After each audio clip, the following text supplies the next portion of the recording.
할렐루야.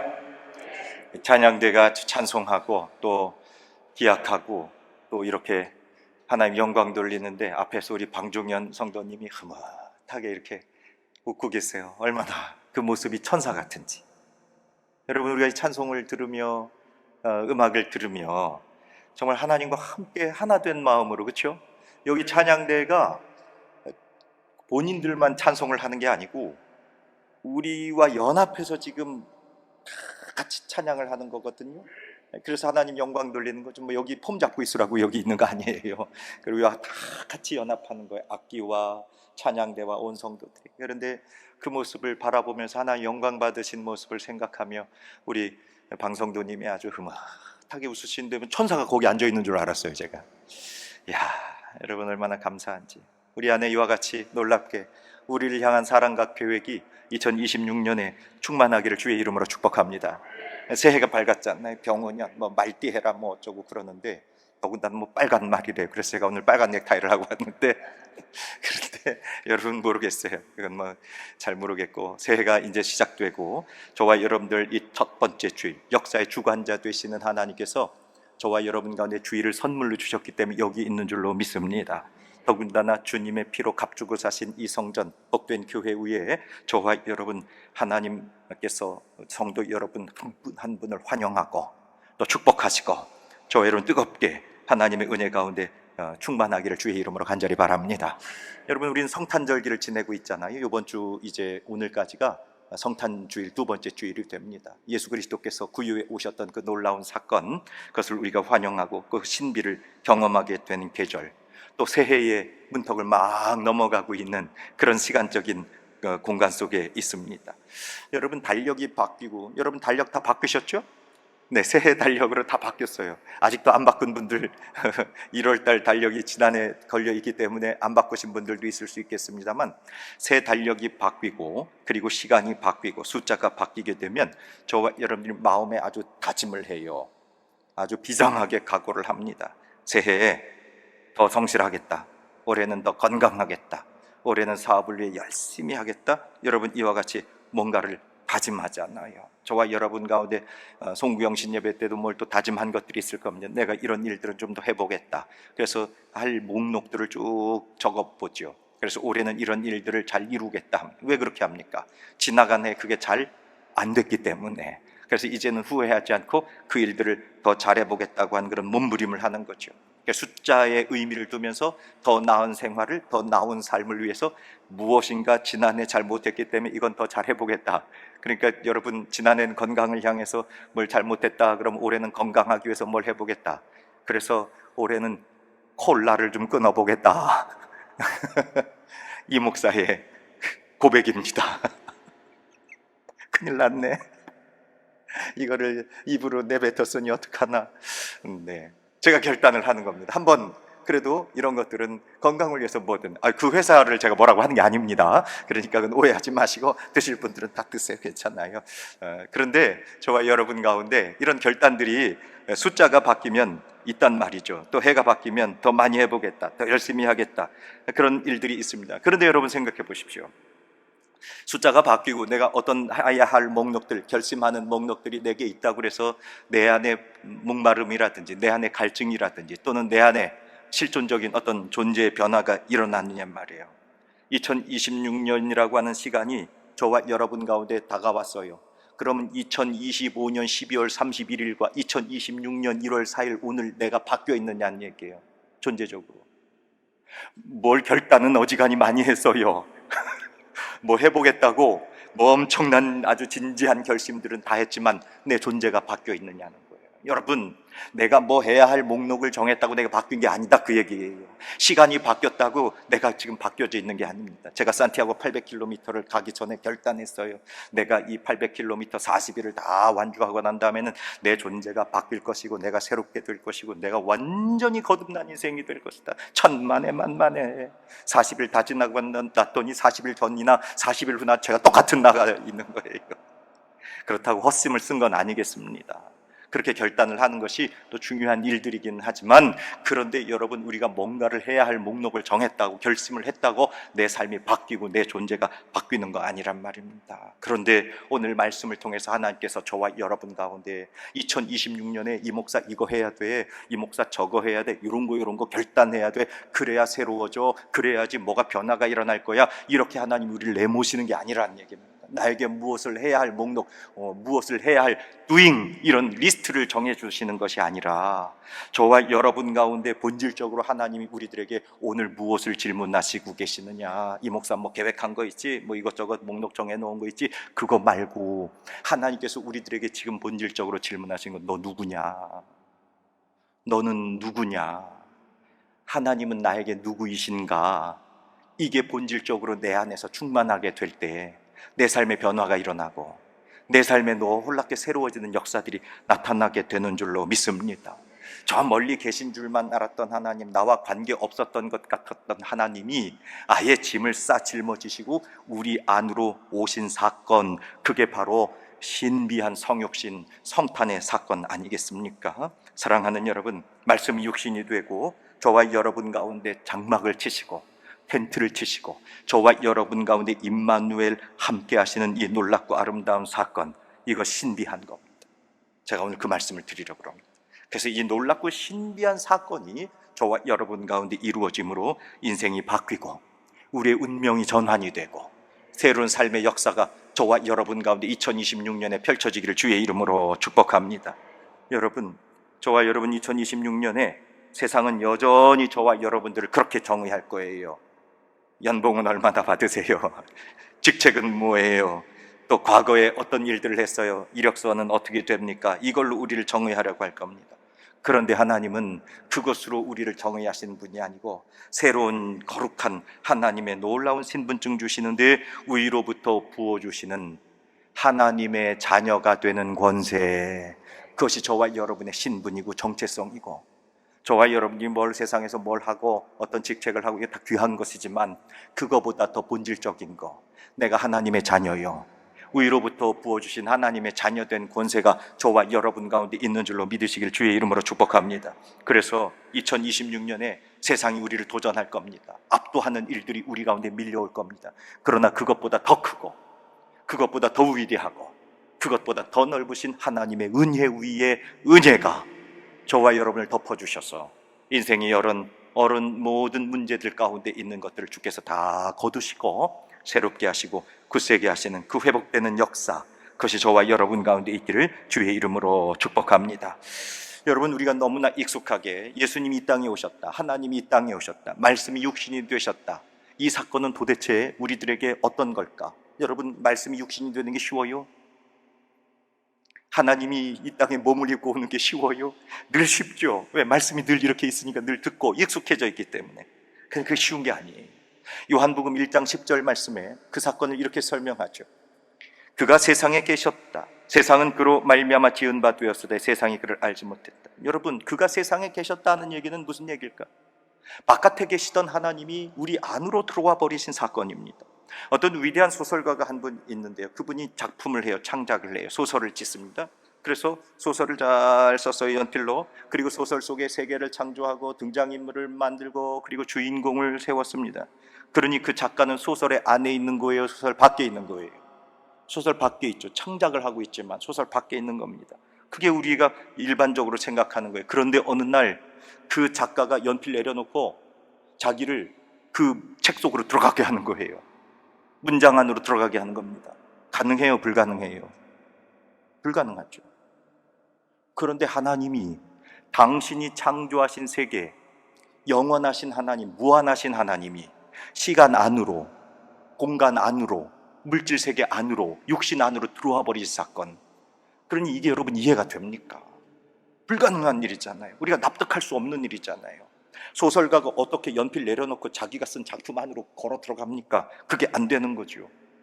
바로 하나님께서 성육신하신 사건, 말씀이 육신이 되신 사건을 C.S. 루이스라고 하는 영성가는 그의 책 순전한 기독교 제4부에서 인격을 넘어서 시간과 너머라고 하는 곳에서 마치 이와 같이 작가가 소설 안으로 들어가는 것처럼 불가능하고 현실적으로 어렵고 감당할 수 없는 일이지만 마치 작가가 소설 안으로 직접 들어가신 사건.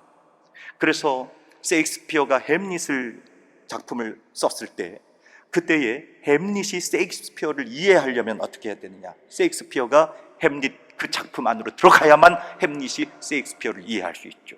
그 바깥에 있는 셰익스피어를 햄릿은 결코 이해할 수 없는 것. 오늘 저와 여러분들이 하나님의 창조 세계 속에 있기 때문에 하나님을 이해할 수가 없고 하나님을 만날 수도 없고 하나님을 받아들일 수도 없는데, 그런데 하나님이 직접 저와 여러분 가운데 말씀이 육신이 되셔서 우리 가운데 들어오신 사건이 바로 하나님이 저와 여러분 가운데 거룩한 침투를 통해 우리 심령 속으로 들어오고 창조 주님께서 피조물 세계로 들어와 버리신 사건, 그게 바로 성탄 성육신의 신비한 사건이란 말입니다. 그러니까 얼른 이해가 안 되죠. 근데 늘 우리는 예수님이 이 땅에 오셨다고, 하나님이 이 땅에 오셨다고, 육신을 입으셨다고 말은 쉽게 하는데 바로 그것과 같은 거예요. 얼른 생각해 보면, 아니 어떻게 작가가 소설 안으로 들어가? 안 되죠. 못 들어가죠. 그런데 그 사건을 이루신 분, 하나님이 우리의 세계로 돌아오신 사건이 그와 같은 거다. 놀라운 일이 벌어진, 신비한 일이 벌어진 거죠. 더군다나 여러분, 이 세상은 어떻습니까? 하나님이 처음 천지를 창조하셨을 때 너무나 아름답고 완벽한 세상을 만드셨어요. 우리는 그 동산을 보고 뭐라고 하느냐? 에덴 동산이라고 그럽니다.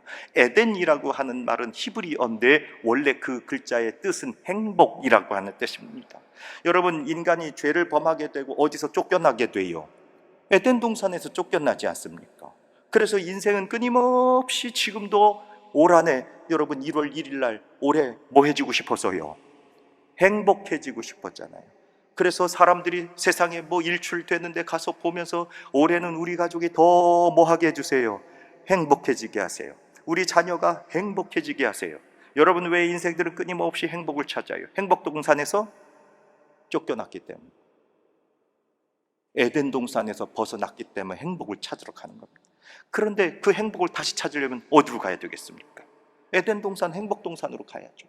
그런데 하나님이 만들어 놓으신 그 아름답고 정말 영화롭고 완전한 행복 동산이 다 망가지고 인간의 죄 때문에 황폐하고, 그리고 비루하고 먼지 나고 깨지고 병들고 심지어 하나님을 향해 주먹질해야 되는 그 세상 가운데 불가능할 것 같았던 작가가 소설 안으로 들어오는 것처럼 하나님께서 이 세상에 들어와 버린 겁니다. 사랑하는 여러분, 올 한해 깨끗하고 아름답고 영화롭고 존귀하고 빛나는 복된 장막에, 복된 공간에, 복된 사람들하고 행복한 삶을 사시기를 주의 이름으로 축복합니다. 그래야 돼요. 그래야 돼요. 그런데 우리 삶이 먼지가 풀풀 나고 곰팡이가 있고 냄새가 나고 여기저기 다 무너져 있고 연약한 그런 공간에 있기를 누가 바라겠습니까?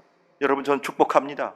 빛나고 향기나고 그리고 하나님께서 베풀어 주신 놀랍고 복된 인생이 저와 여러분 가운데 열려질 줄로 믿습니다.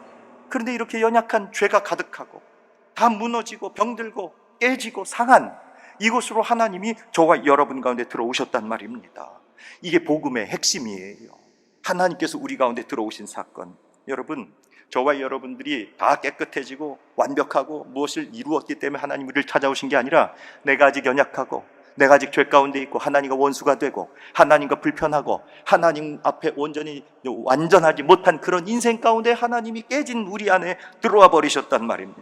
나 스스로 구원할 힘이 없다고 하나님 앞에 항복 선언했을 때 그때 하나님께서 우리 안에 들어와 버리신 겁니다. 어느 집이 막 불타요. 그런데 아이가 그 안에 있는 겁니다. 바깥에 아버지가 어디 갔다 와보니까 집이 막 불타고 있어요. 아이고 어떡하나. 그런데 어린아이가 그 집 안에 있어요. 아이고 어떡하나, 아이고 어떡하나, 아이고 어떡하나. 바깥에서 아이고 어떡하나, 아이고 어떡하나. 그렇게만 하고 있을 거예요? 아니면 어떡하겠습니까 여러분? 그 집 안으로 안 들어가겠구나, 가만 보니까. 소방대원들이 있는데 내가 들어갔다 더 위험해지지, 그런 생각하십니까? 아니에요. 만약에 우리 아이가 그 불타는 공간 안에 있다고 하는 것을 확인한 아버지라면 내 목숨을 버려서라도 그 불타는 집 안으로 뛰어들어가죠. 우리 하나님께서 바로 그와 같이 우리 인생이 참된 위기와 그리고 인생에 다 처참하게 무너지고 곧 죽을 것 같은 위기 가운데 하나님이 불구덩이 속으로 뛰어들으신 것처럼 하나님이 우리에게 오셔서 저와 여러분들을 업고 구원해 주신 줄로 믿으시기를 주의 이름으로 부탁을 드립니다. 그 하나님이, 그 놀랍고 끈질긴 정말 뜨거운 사랑하시는 하나님이 오늘 저와 여러분 가운데 임마누엘로 오셔서 2026년을 지키시고 붙잡아 주실 줄로 믿습니다. 여러분, 하나님께서는 하나님이 만드신 세상, 하나님의 소유인 이 땅에 들어오셨습니다. 그럼 어떤 일이 있어야 되겠습니까? 집주인이 자기 집으로 어디 멀리 갔다가 돌아오셨어요. 그럼 집안에서는 다 집주인 돌아왔다고 환영하고 잔치하고 기뻐하고 그래야 되잖아요. 그런데 11절 말씀 보십시오. 세상이 그분을 거절합니다. 같이 읽어볼게요. 시작. 자기 땅에 오매 자기 백성이 영접하지 아니하였으니. 자기 땅 자기 백성으로 오신 겁니다. 하나님이 남의 나라 남의 집에 가신 게 아니에요.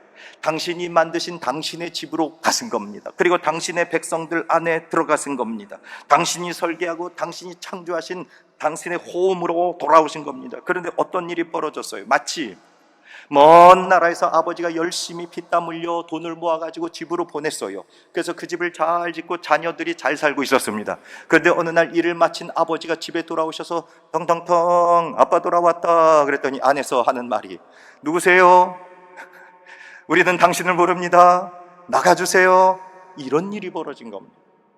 그게 오늘 하나님이 당신의 집에 들어왔는데, 그런데 자기 땅과 자기 백성에게 왔는데 영접하지 않은 사건. 이게 당시 예수님, 당시 유대인들의 모습이었고, 오늘날 그리스도 앞에 나오지 못하고 하나님을 떠난 인류의 모습이 되는 겁니다. 그러므로 성경이 우리 가운데 끊임없이 말하는 인간의 죄라고 하는 것은 도덕적인 규칙 몇 개 어긴 것, 그걸 보고 죄라고 하는 게 아닙니다. 참된 주인을 주인으로 알아보지 못하고, 그리고 빛보다 어두움의 세계가 더 편안해서 빛을 거절하고, 하나님 앞으로 나아가지 못한 인생의 고집스러움, 하나님을 자신의 인생의 왕의 자리에서 밀어내고 내가 스스로 왕되어 내가 통치하고 내가 다스리는 삶, 그것이 바로 죄입니다. 하나님의 방문, 하나님의 들어오심을 거절하고 그리고 거부하는 것, 그게 바로 인생의 죄라고 하는 겁니다.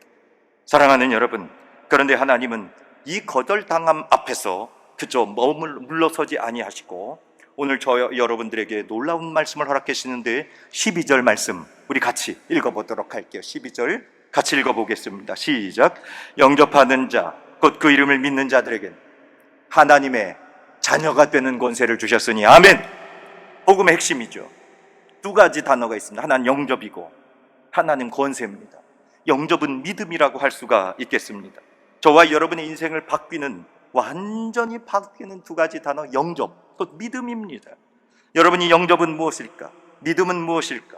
저와 여러분 가운데 구원을 얻기 위해서 어떤 자격 요건이나 깨끗해지거나 공로가 있어서 저와 여러분들이 구원받는 게 아닙니다. 내가 이만큼 착하게 살았으니, 내가 이만큼 거룩하게 살았으니 나를 구원하여 주시옵소서, 아니란 말입니다. 영접이에요. 나는 아직 연약하고 나는 아직 어둠 가운데 있고 내 힘으로는 아직 아무것도 할 수 없지만 주여 나를 구원하여 주시옵소서. 그래서 내 마음을 열고 주님 내 안에 들어와 주셔서 나를 다스리시고 나로 하나님의 권세로 살게 하시고 하나님의 통치하심으로 따라가게 하시고 하나님 나의 삶을 바꾸어 주시옵소서. 그렇게 하나님을 환영해내는 사건, 이게 영접이고 믿음이라고 하는 겁니다. 그래서 내 안에 마음의 연약한 것들을 다 풀어버리고 주님을 모셔드려 내 안에 주님으로 인정하는 것, 겸손하게 주님 앞에 엎드리는 것, 그게 바로 영접이요 믿음입니다. 이렇게 하나님 앞에 나갈 때 주님께서는 우리들에게 놀라운 선물을 주셨는데, 그것이 바로 하나님의 자녀가 되는 권세입니다. 그 순간에 과거에 연약했던 것들, 옛적에 연약했던 것들은 다 떠나가게 되고 저와 여러분 안에 아버지의 이름이 들어오게 되고 아버지가 가지셨던 거룩하고 아름다운 유산이 저와 여러분들이 상속되는, 하나님의 것이 하나님으로부터 오는 것들이 저와 여러분 가운데 충만하게 되는 역사, 그러니 저와 여러분의 인생은 바뀌었죠. 이게 새로운 존재가 된 겁니다. 여러분, 2026년 1월 4일이 됐다고 새날이 아닙니다. 내일 1월 5일이 됐다고 새날이 아닙니다. 저와 여러분 가운데 하나님이 내 존재를 바꾸어 주시고 하나님의 자녀 됐다고 하는 이 거룩한 권세가 내 안에서 충만하게 될 때, 그것이 새날이에요. 저와 여러분 가운데 노래 신곡을 불렀다고 오늘 찬양대가 새로운 중앙성가 몇 권, 그거 새 노래를 불렀다고 새 노래가 아니란 말이에요. 새 노래는 뭐예요? 내 존재가 바뀌어서 옛날 노래를 부른다고 할지라도 내 안에 하나님이 계셔서 내가 새로워진 인생이 됨으로 말미암아 부르는 노래, 그게 새 노래란 말입니다. 내가 어제 힘이 있었고 오늘 힘이 있을 겁니다. 그것이 새 힘이 되는 방법은 무엇인가? 내가 새로워지고 하나님이 내 안에서 역사하심으로 말미암아 나타내는 하나님의 권능과 능력과 권세로 살아가는 삶, 그게 새 힘이란 말입니다.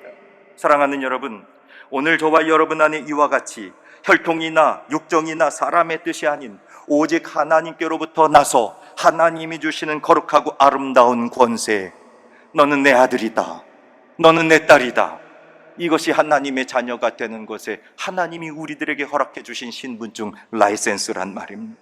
세상은 끊임없이 저와 여러분들을 어떤 카드 가지고 또는 출입증 가지고 또는 어떤 그 자격증 가지고 끊임없이 저와 여러분들을 정의하려고 할 겁니다. 그거 다 사라지고 말 거예요. 그런데 가장 확실하고 영원한 하나님이 주신 신분증, 너는 내 아들이다, 너는 내 딸이다, 그것이 가장 강한 능력이 되는 거예요.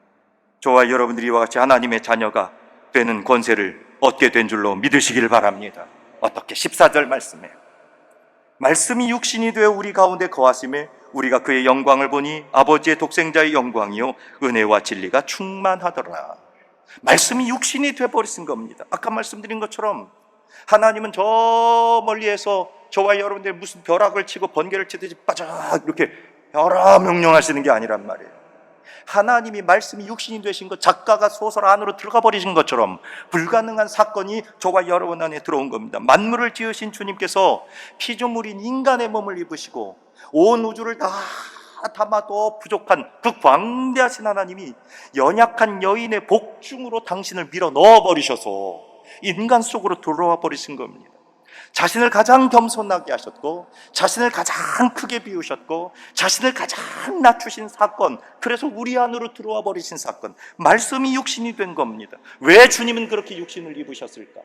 우리 인생 가운데 연약함이 있기 때문에 그렇습니다.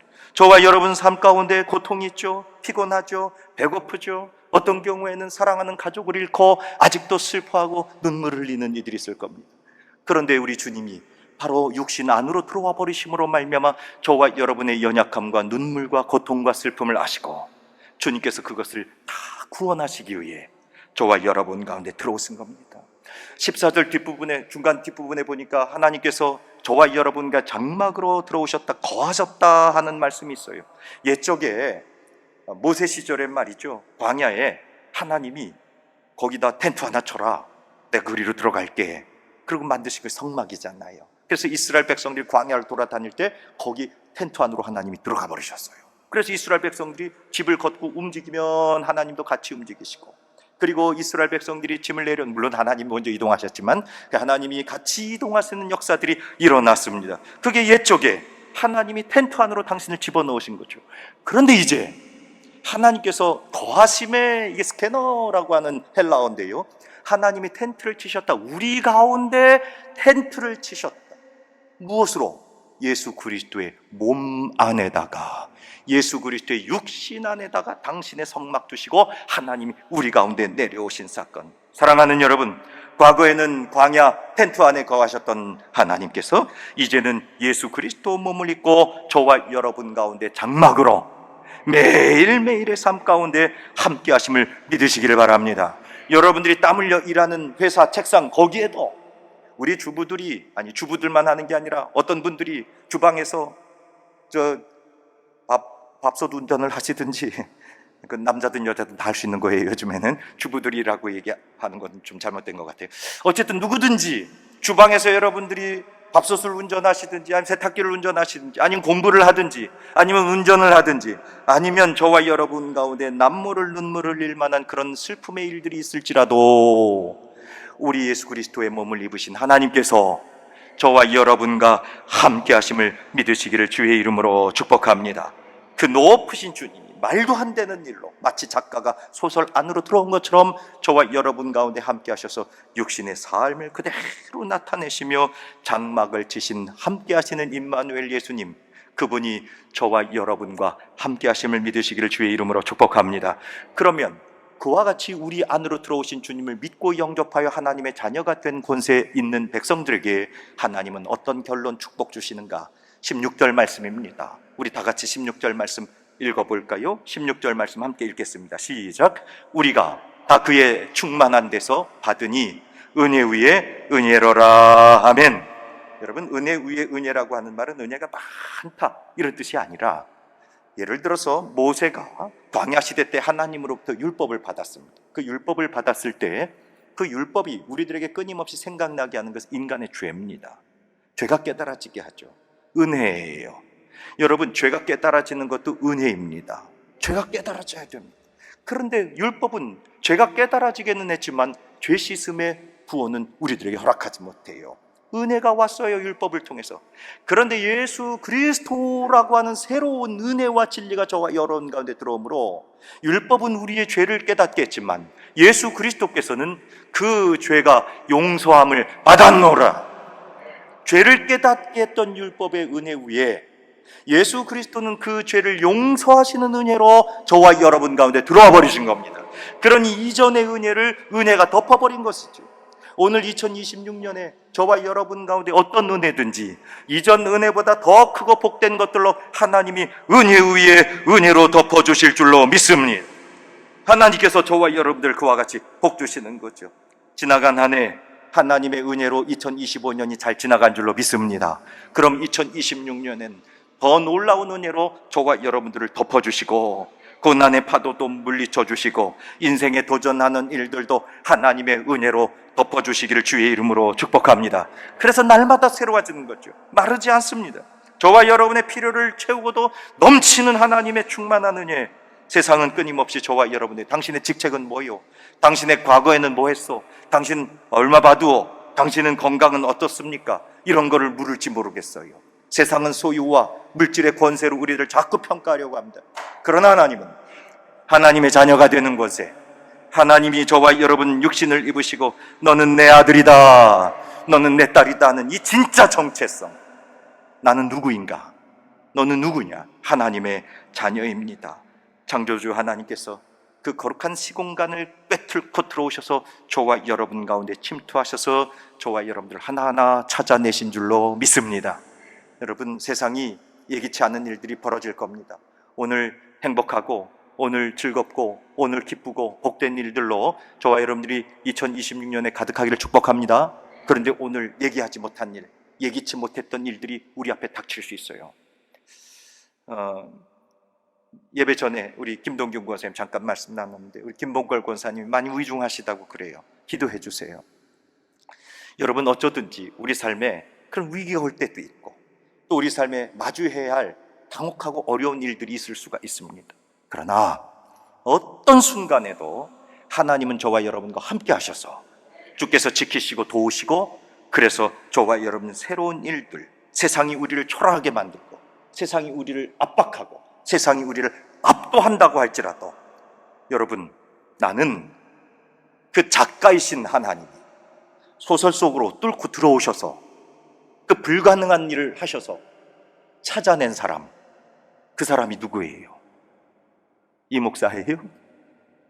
저와 여러분 모두.